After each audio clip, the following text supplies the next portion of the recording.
7월 8일 월요일 새벽 예배 주님께 주신 은혜의 말씀 열왕기하 8장 16절에서 29절의 말씀을 우리 서로 번갈아 가며 읽도록 하겠습니다.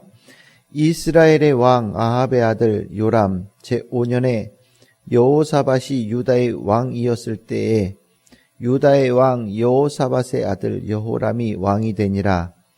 여호람이 왕이 될 때에 나이가 32세라 예루살렘에서 8년 동안 통치하니라. 그가 이스라엘 왕들의 길을 가서 아합의 집과 같이 하였으니 이는 아합의 딸이 그의 아내가 되었음이라. 그가 여호와 보시기에 악을 행하였으나 여호와께서 그의 종 다윗을 위하여 유다 멸하기를 즐겨하지 아니하셨으니 이는 그와 그의 자손에게 항상 등불을 주겠다고 말씀하셨음이더라.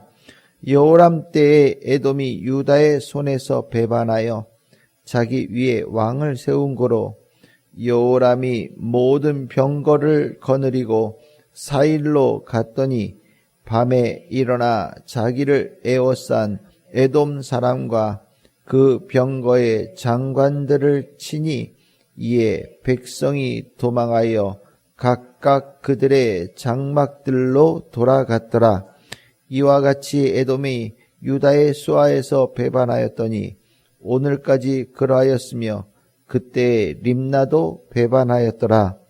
여호람의 남은 사적과 그가 행한 모든 일은 유다 왕 역대 지략에 기록되지 아니하였느냐.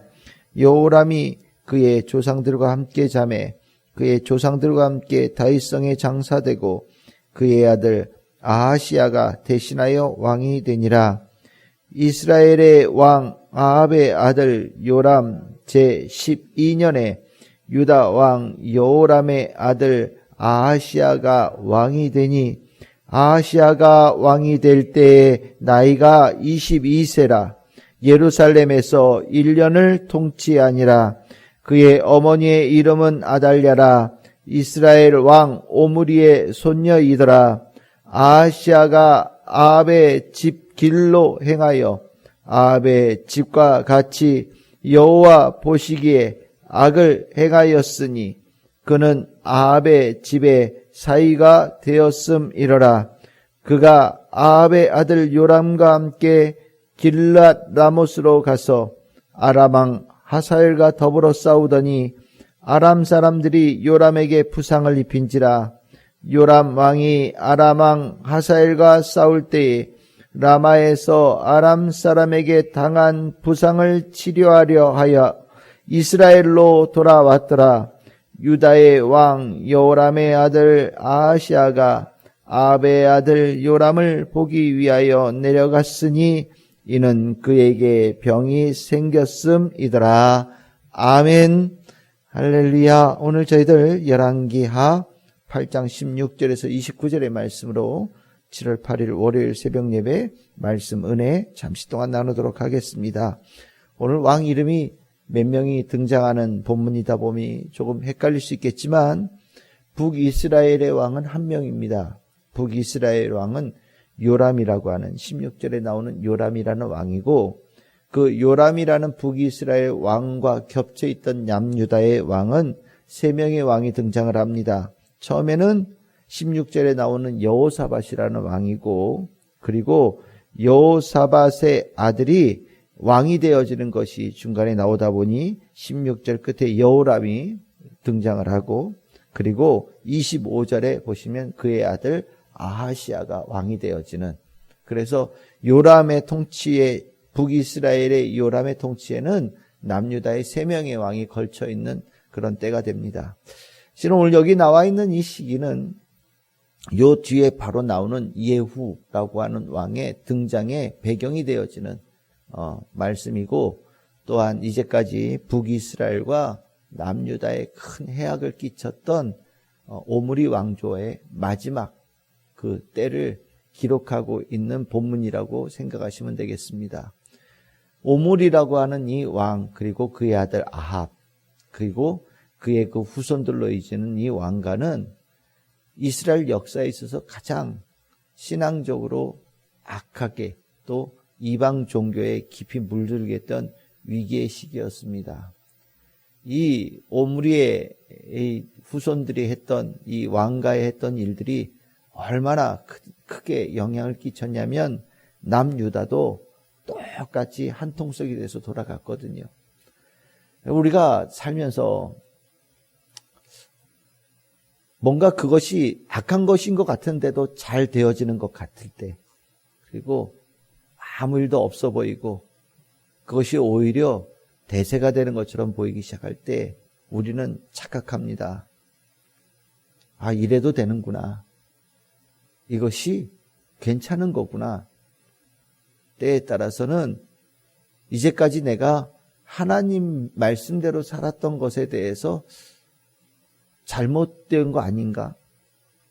오히려 그것이 어리석었다, 미련했다라는 이상한 생각들을 갖게 되어져요.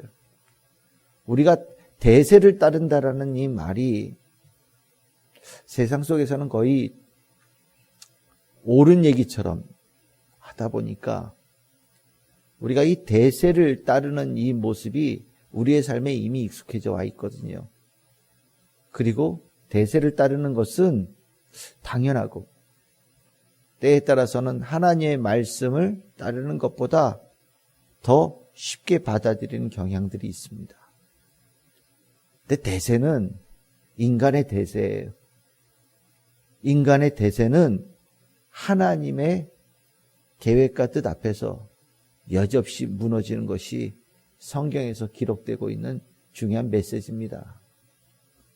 인간의 대세가 얼마나 가겠습니까? 인간의 대세가 몇백 년이 갈 것 같습니까? 인간의 대세가 기세가 등등할 때는 세상의 모든 것을 다 가지고 있는 것처럼 보여도 인간의 대세는 얼마 가지 않아서 기울어지게 되어져 있습니다. 달이 꽉 차면 이제 기울어질 때가 됐다라고 얘기를 하죠. 자연의 이치도 뭔가 크게 번성하는 것으로 보이지만 오르막이 있으면 내리막이 있고 차면 비워지는 때가 옵니다. 우리가 이 자연의 이치 속에서 그것이 자연의 이치라고 할 때에 그렇지 않은 하나님의 뜻, 하나님의 다름, 하나님의 구별되어지심, 하나님의 거룩하심을 볼 수 있고 그것을 따를 수 있는 성도가 되어져야 됩니다. 세상을 따르면 언젠가는 기울어지게 되어져 있지만 하나님을 따르면 지금은 부족해 보이고 빈약해 보일지라도 하나님께서는 반드시 꽉 채우시고 이루시고 성취하시고 그 축복을 내려주십니다. 오늘 이 대세를 따랐던 남북의 왕들이 쭉 등장을 하는 거예요. 얼마나 좋았겠습니까? 두 왕국이 서로 사돈지간이 되어져서 한 마음 한 뜻으로 주변 나라들을 정복해 가면서 힘을 합하여서 자신들이 원하는 마음껏 살아갔으니 아마 그 당시에 살았던 이 남북 왕의 이 왕들 나름대로 행복하다라는 생각을 했을 겁니다. 그런데 그 행복함이 조금씩 금이 가기 시작했어요. 먼저 보시면 남유다의 이야기가 나옵니다.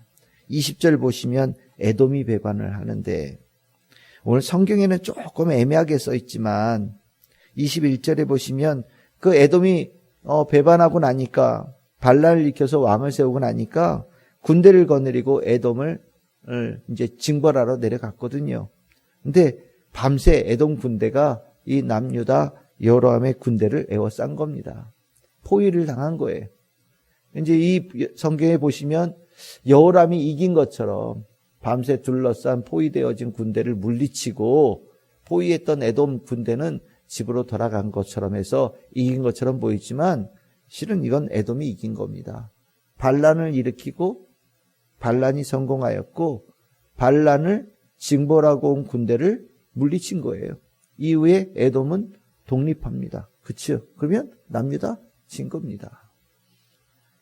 그들이 뭔가 대세인 것처럼 보이는데 조금씩 금이 가기 시작하는 거예요.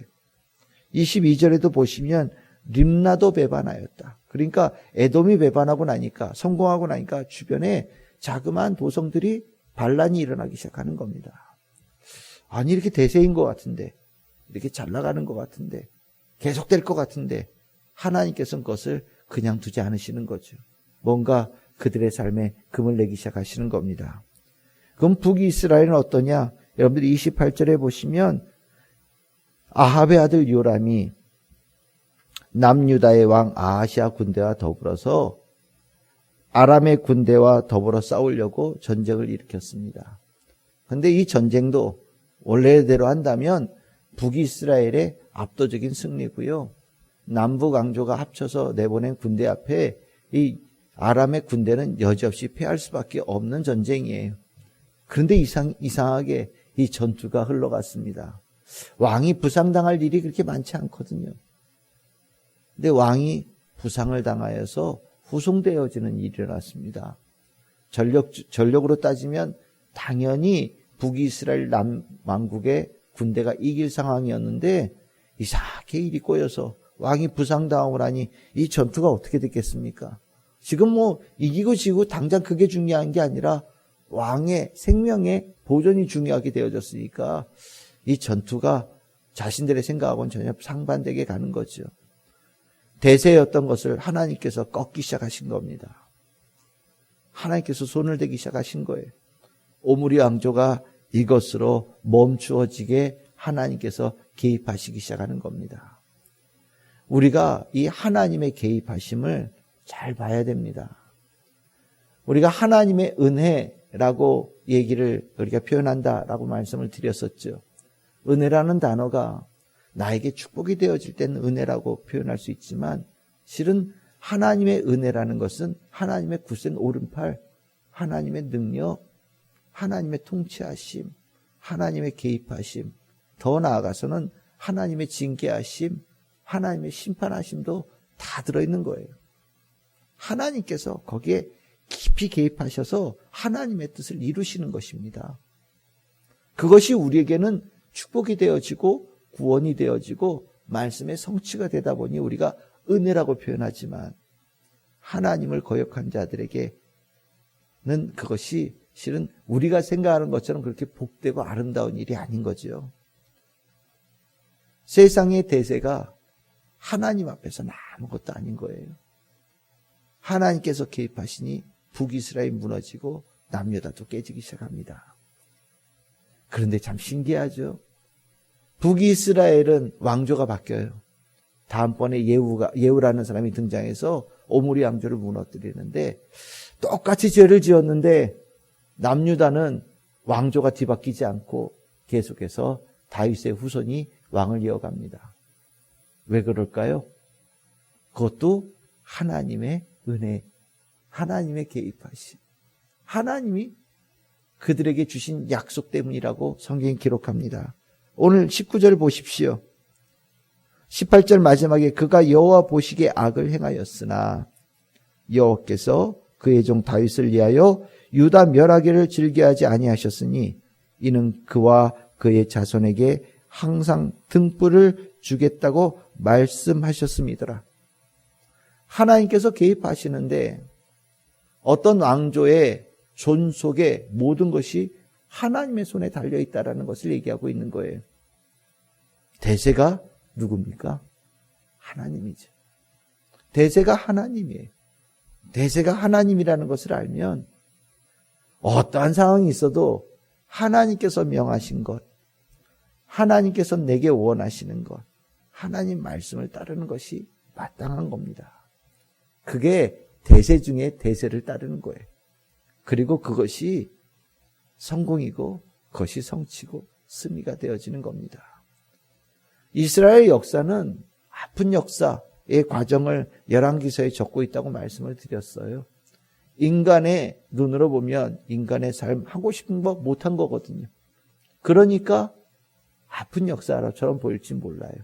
그런데 하나님의 눈에 보면 하나님이 이기신 역사예요. 하나님의 뜻이 이루어지는 역사입니다. 누가 뭐라 그래도 하나님의 뜻대로 이끌어 가시는 역사예요. 그래서 그것을 구속사라고 말합니다. 구속사에 동참하는 성도는 복받은 성도예요. 구속사에서 벗어나서 세상의 역사에 동참하는 자는 성경에 보시면 실패하는 자가 되는 겁니다. 우리가 신앙생활하면서 세류에 쫓아갈 때가 있어요. 세류라고 얘기하면 좀 거대해 보이죠? 이렇게 표현하면 어떨지 모르겠습니다. 내 생각, 내 욕심, 내 판단. 하나님의 말씀과 내 생각이 있어요. 내 고집을 꺾지 않아요. 내 생각을 꺾지 않아요. 이것도 하나님의 구원의 역사에서 벗어나는 모습이에요. 하나님의 말씀대로 하나님의 뜻대로 살아갈 수 있는 힘을 가져야 되는 겁니다. 오늘 우리에게 하나님의 말씀인 줄 뻔히 알면서도 따르지 않을 일들이 일어날 수 있거든요. 때에 따라서는 하나님의 말씀은 힘이 없어 보이고 세상의 거대한 세류가 커 보이고 강해 보이는 것을 경험할 때가 있을 수 있습니다. 그때 믿음의 성도는 하나님의 뜻을 선택하는 거예요. 그때 믿음의 성도는, 진짜 믿음의 성도는 하나님의 말씀을 선택합니다. 진짜 믿음 가지고 있는 성도는 환경과 그리고 주변의 여러 가지 관계에 흔들리지 않고 하나님 관계를 먼저 항상 중심에 두고 그 관계에서 일을 풀어갑니다. 나중에 보면 그게 대세예요. 그런 자에게 하나님께서 축복하십니다. 저는 오늘 우리 성도님들에게 여러 가지 생각이 들 때 혹시 여러분들 안에 흔들리고 사단이 여러분들의 생각을 흩어뜨릴 때 하나님 말씀 먼저 펴서 그 말씀을 다시 한번 세울 수 있는 성도들 되기를 바라고 세상에 번쩍거리는 것에 여러분들의 마음과 생각을 뺏기지 않고 그 위에 더 크게 흐르고 있는 하나님의 구속하심, 하나님의 은혜를 볼 수 있고 그것을 마음에 품을 수 있는 성도들 되기를 바라고 하나님의 구속사의 큰 대세를 따르고 그 구원의 역사의 축복을 누리는 우리 성도들 다 될 수 있기를 주님의 이름으로 축복합니다.